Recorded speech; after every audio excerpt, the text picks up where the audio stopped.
So, Johann Berlin, thank you very much for joining Real Leaders today. You are the CEO of TLEX Institute, and you are a leadership advisor to top executives. You are going to be speaking to us today about the role of health, happiness, and meditation in becoming an effective leader. So, first off, I'd just like to ask you, why has there been an increase in meditation among CEOs and executives? Yeah, it's a great question. It's still a bit of a wonder for me, the dramatic uptick in executives wanting to find more center calm presence in the moments that we're living through, Grant. But a few data points which I think kind of directionally point to the reason why. One is, I think that CEOs traditionally, especially of larger companies or high growth companies, have really been focused on business models, customer acquisition, customer retention, margins, being public thought leaders. So going to Davos and kind of being out in the world, much of what you know of sort of what we think of when we think of global leaders. And I think in this moment, they're really wanting to feel and sense their customers and also feel and sense their employees in ways that they haven't before. I think, where probably there were very few meetings with the CEO office. Now, coming from the bottom up and the top down, there's really this sense of wanting to be more present with your organizations. Right. I think that's a major factor. Go ahead. I was going to ask you, yoga, meditation, and breathing exercises used to be an add-on to some companies, especially big corporations that saw value in keeping their staff in good health and well-being. But it seems to have gone beyond that now. It's not just a sideshow anymore. It seems to, a lot of companies are embracing it as part of the main part of their business. Yeah, absolutely. Well, we're entering the intellectual capital side of the economy. I mean, when we talk about the future of work, so much of it, which work used to just be around repeated tasks. So if you think of from the beginning of the Industrial Revolution all the way through to where we are now, and so much of what is the future of humans at work is to be more adaptive, to be more flexible, to be more present and empathetic to customers. And so that's a totally different skill set than either, just a purely kind of a process orientation and a real focus on throughput of efficiency. Like whenever you read like Peter Drucker or like other things like that, you really see this thing around like maximizing efficiency, but also taking care of people. And now it's really the future of humans at work is much more people-centric as automated tasks are sort of taken away. And to the point about yoga and meditation, I think it's a really astute one. And one of the ways that I think about this is, what is more important, the resources around you or your own like mind health, your own resilience, going into being a successful entrepreneur or leader? Well, we know from history, you've seen so many leaders who had so little and did so much and impacted so many people. And then you've seen other people have so many resources and the inverse be true, or the lack of ingenuity in older stage companies as they kind of go later into their life cycle.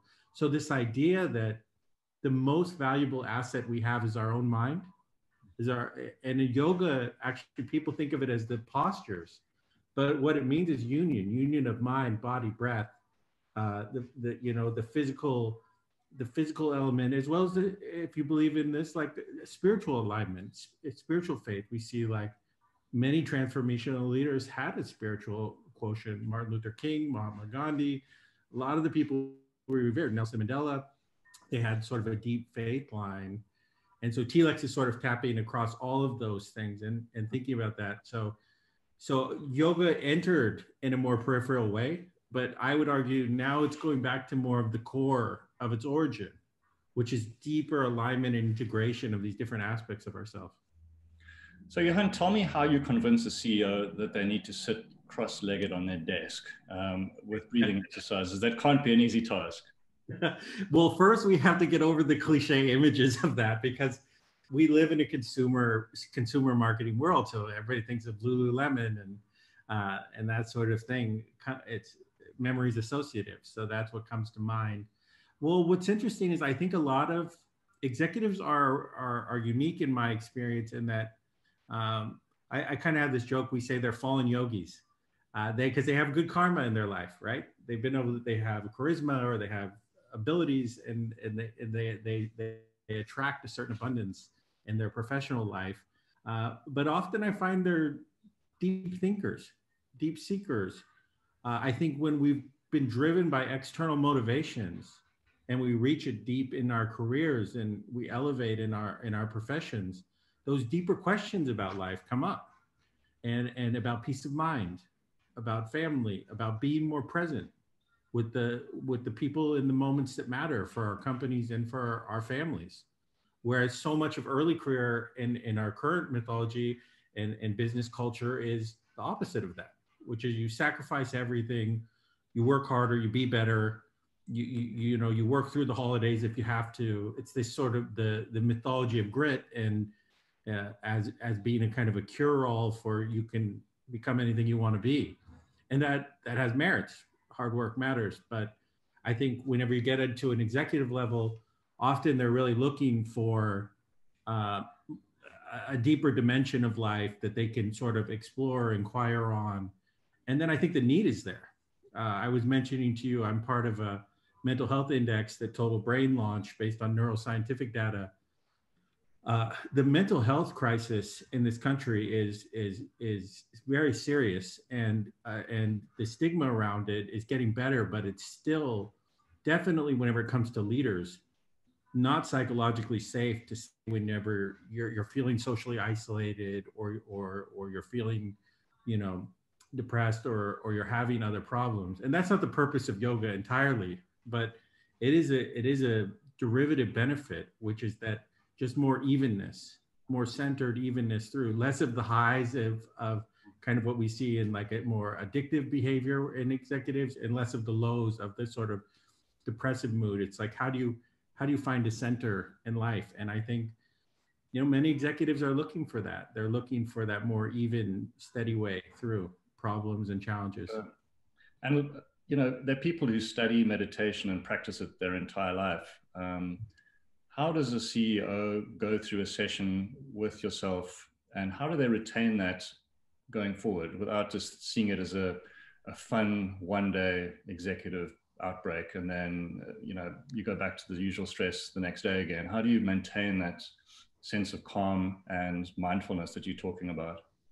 Yeah, so it's a great question. The researchers Daniel Goldman and Richie Davis wrote a book called I think it's called States and Traits, and I think that that's a really nice way of framing the different benefits of these type of restorative techniques. So when you do an immersive program, it can have a deep effect on you, both in terms of restoring, resting, but also in changing your state of mind, helping you have more divergent perspective, being maybe a little less hyper-focused on particular things and expanding out. So that ability to calm, relax, center can lead to a lot of innovation. In fact, I've had a chance to talk with multiple Nobel laureates, and whenever I say, when did you kind of crystallize your idea, it was almost never when they were working on it. So there's a real benefit to deeper restorative retreats and approaches. So that's one aspect of how our teams have worked with executives. But the other is around regular habituation, which is really where you get those trait changes. And some of the research of the techniques that we're teaching, one of them is called sky meditation. It's a breathing technique that leads you into deep meditation. It showed changes in gene expression. Professor out of University of Oslo, whenever you did regular practice of this with time in nature and yoga. So you can actually change gene expression. We know from Harvard studies, gray matter.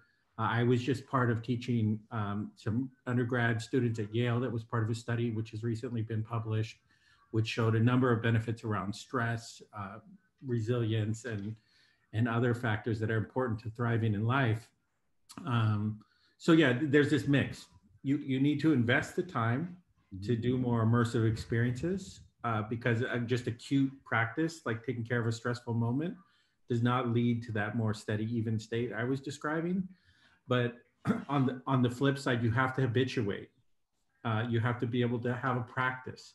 So we do a combination of those things. We do a mix of the more immersive experience and then the practice coaching to really help them build it as a habit and integrate it deeper into their life. And over time, that's really where you notice the long-term changes and health benefits, both mental and physical. Right.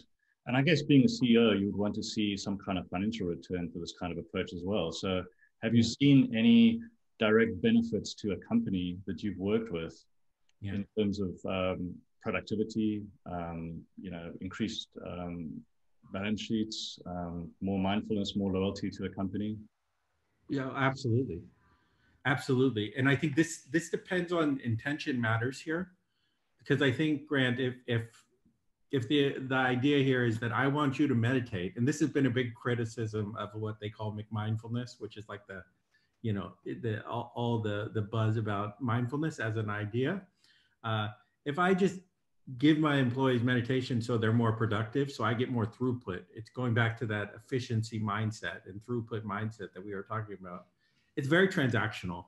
I'm not doing this because I care about my employees. I'm doing this because I want greater productivity, or I want them to work longer hours. In fact, the military has looked into meditation for this very reason. How can special forces, because you get such deep rest in meditation, how can you give it to them so they don't need to sleep, or maybe they don't internalize trauma in the same way?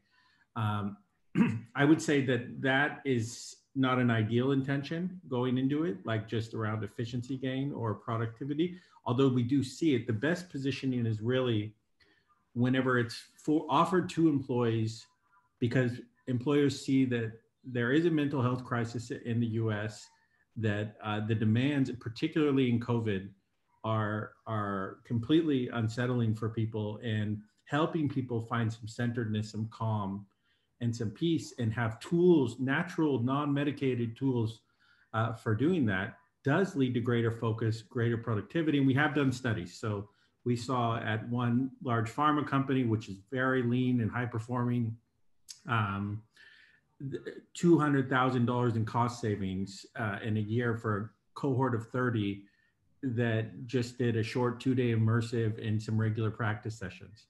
And that was done on their own. An internal economist had done that study inside of the company to look at that. But I would say there's a bigger human benefit whenever leaders in particular meditate, because if the leaders, you could invest a lot in mindfulness in a company, and if they go into a toxic work environment every day, you're just dealing with the acute problem, but you're not really elevating the company. And right. When a leader is kind, when a leader is centered, there's a mirroring that happens in their direct reports and all the reports below them that can create like an elevation. In the same way that kindness can have 3 degrees of elevation whenever people witness a kind act, somebody being calm, somebody being centered. And so if we think about it in uncertain times, it's particularly relevant. Right. So what kind of tips do you have, Johann, for people who are stressed at this time? There's so much to worry about. We have an election coming up. We've got wildfires. We've got climate change. We've got social unrest, racial injustice, gender injustice. How do you stay centered in times like these? What tips can you give our listeners? It's a great question. Three tips that I would give to people are: one, invest in mind hygiene. Right, we brush our teeth every day. We take showers every day. In the same way, we're flooding our brain with so many impressions. We're looking at each other on Zoom all day, streaming movies, getting impressions of internet labs. We live on these machines now, basically in a virtual world much of the day. Cleaning our own mind, allowing our own mind to decompress, to not be so focused by all the like alerts and alarming things that are coming across our social media all the time. As you mentioned, wildfires, climate change, elections. And, there's a deeper neuroscience point in this, but we live in an attention economy very much whenever we think about the digital platforms and much of the criticism of them and the debate going on in the public sphere right now around those things. And it's designed around really hijacking your attention. So things like disdain, anger, really get our attention. They create arousal in our minds, and then we lock in on whatever is happening, and we're getting that over and over and over again. So finding ways to decompress and having rituals and routines for mind hygiene is extremely important. And it's just like anything else. If I want to play tennis, I have to learn how to hit tennis balls. I can't just do it. So learning, ideally empirically validated or things that come from an authenticated source approaches. But very simply, I would start with the breath. Breath is always in the present moment. And it's something we have access to at any point in the day. And there's very simple breaths. We have content online. There's plenty of apps out there. That's a really nice place to start. The second thing I would say is maintaining authentic social connection. And I think this is so important, Grant, particularly for leaders and CEOs, because often we feel like we can't show vulnerability whenever we're leading projects or organizations. And so that creates a sense of social isolation, and which can really compound a lot of these pressures, these stresses of the moment, of the pivots that we're kind of forced into. And so I think making sure to invest in and really model what authentic relationships feel like and look like, so that we have that genuine social connection. And I think in particular to leadership, that means often dropping a lot of the narrative of the perfect leader, which is we live in a perfectly curated world of perfect pictures on Instagram and perfect LinkedIn profiles. And, that is not reality. Like I was telling you before the call, it's been a tough year for me, and people who care about me, who are connected to me, who are interacting with me, if they don't know that at all, then it really robs the opportunity to be authentic in these moments. Actually, I'll give you a great example. One of my first interventions with TLEX was for one of the big four consulting firms. And it was for a group of very senior folks. Multiple partners were part of this intervention. It's a multi-day intervention. And we did a process called Heart to Heart. And I really thought that they weren't going to go for it, because this is 10 years ago, Grant. I mean, we're talking about mindfulness and empathy in 2020. In 2011, 12, it just wasn't, you weren't seeing a lot of that. It was definitely outlier. I was so surprised what happened at the end of that process. The most senior executives got up, they were paired, they walked up to me and they said, Johann, I've known this person for 15 years. We've literally been working day and night together, and we never even took an opportunity to connect and learn. We had been through similar challenges. We'd both been split up with our partners, and challenges with our kids, and taking care of parents. And we were just going along, not talking about that. And they were so moved when they actually had a moment to connect. Now multiply that moment by COVID, where at least most of us know somebody who has a loved one who's passed away or gotten very sick or had serious economic hardship, particularly when we take an equity lens to this, like people who are maybe less fortunate than those at the very top, like our like different employee levels. To pretend like nothing's going on and not connect on a human level in this moment, it really, what you're doing is you're masking. And when you're masking, you're not connecting. And so you're getting the opposite, and that's leading to this kind of compounding effect of social isolation. So yeah, that would be the second thing. And then the third thing I would say is find things that are intrinsically inspiring for you. So much of life and work is around extrinsic motivations and needing a job or needing a title or goals that we've set, or that's how we're programmed and primed to go into our careers.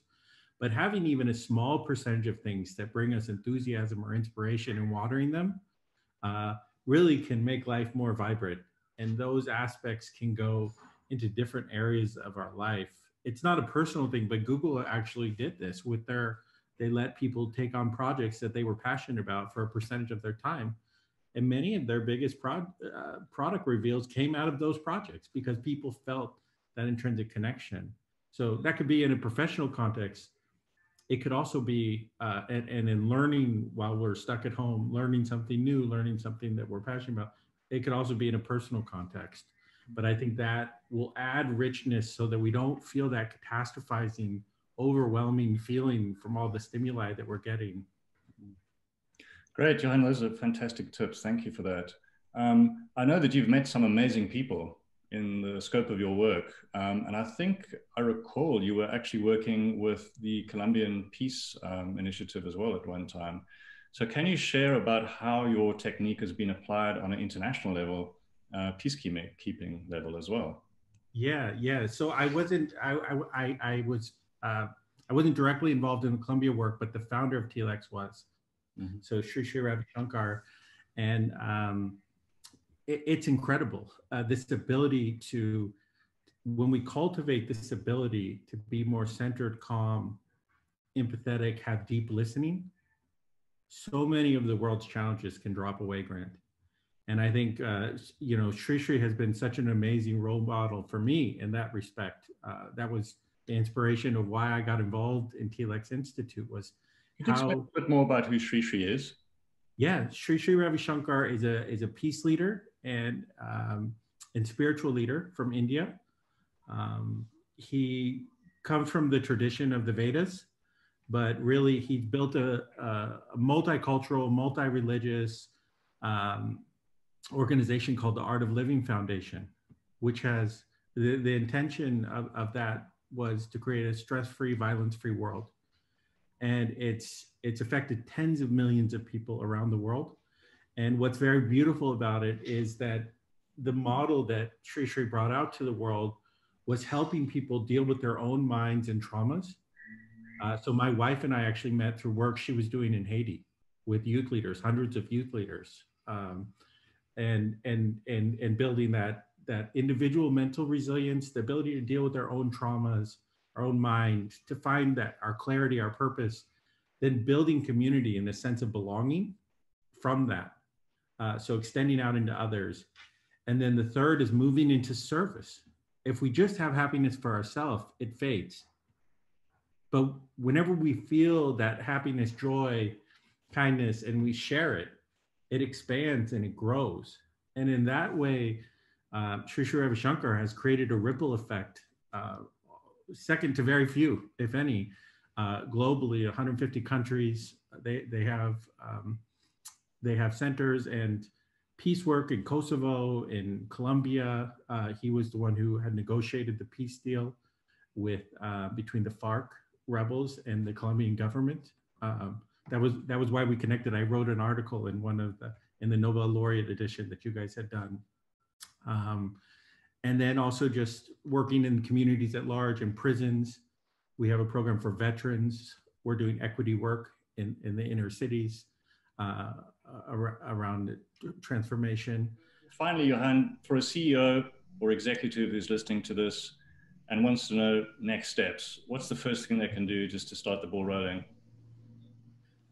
Yeah, so I mean, in terms of what we offer, we have programs where people can learn what's called sky breathing, sky meditation, which I mentioned, evidence-based, but also comes from the tradition of yoga and the Vedas. So it's authenticated and then really validated by modern science. I'll share some links, Grant, that you can put in the chat, but there was just a study that came out of Yale on that technique. So we teach that one-on-one or in small groups for executives. We have silence retreats where executives can kind of just go off the radar, get away from all the noise, and really take time to reflect, calm, come out more centered. And then, yeah, we have a whole host of things that we do for organizations, teams. As you know, we've covered a lot of the Fortune 500 and big NGOs out there, global reach.